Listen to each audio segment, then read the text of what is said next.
Έλα. Τον κύριο Παπάνη έχουμε. Εγώ θέλω να σε ρωτήσω, στο Facebook για να βάζει καταχώρηση πολιτικός πληρώνεις? Βεβαίως και πληρώνεις και παραπληρώνεις. Πόσο πληρώνεις? Ανάλογα με το κλικ. Βάζεις την πιστωτική του κάρτα, τη χρεώνουν.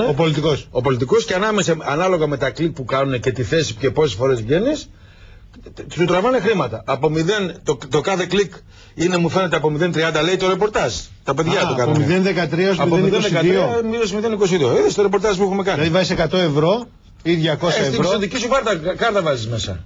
Καταλάβες. Και ανάλογα με τα κλικ που σε βλέπουνε, πέφτουνε τα φράγκα.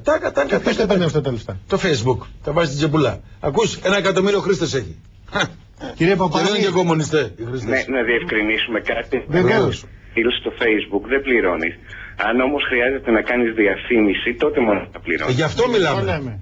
Διαφήμιση. Για διαφήμιση μιλάμε. Όταν λέμε διαφήμιση όμως τι εννοούμε? Υπάρχει μια μπάρα δεξιά που λέει χώρος διαφήμισης. Καταλαβαίνεις τι γίνεται? Έχω εγώ μια σελίδα στο Facebook. Ναι. Και λες πουλάω γυαλιά. Όχι, άλλο θέμα είναι αυτό. Λες εσύ, ας πούμε, πουλάω γραβάτες. Οι καλύτερες γραβάτες shop. Αλλιώς θα το ρωτήσω.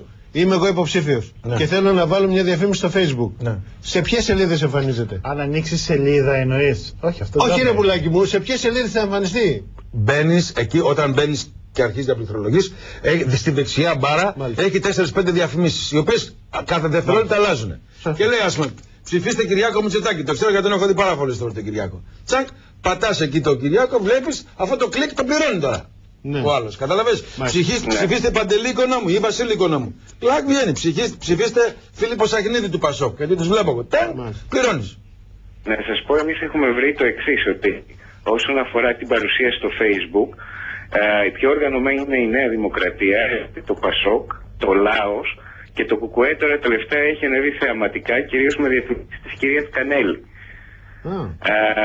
Υπάρχουν δημοσκοπήσεις στο Facebook, οι οποίες μάλιστα βγάζουν αντίθετα αποτελέσματα από τις άλλες που γίνονται στην πραγματική ζωή, και ταυτοχρόνως υπάρχουν εταιρείες στοιχημάτων για το ποιο κόμμα θα βγει.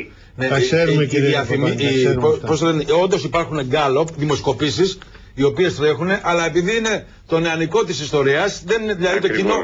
Δεν είναι, ας πούμε. Δεν είναι αξιόπιστες. Δεν είναι αξιόπιστες γιατί τις βλέπουν. Δεν είναι αξιόπιστες. Είναι μακράν. Τώρα και αυτό. Μακράν, 49. Κύριε Παπάνη, ευχαριστούμε πολύ.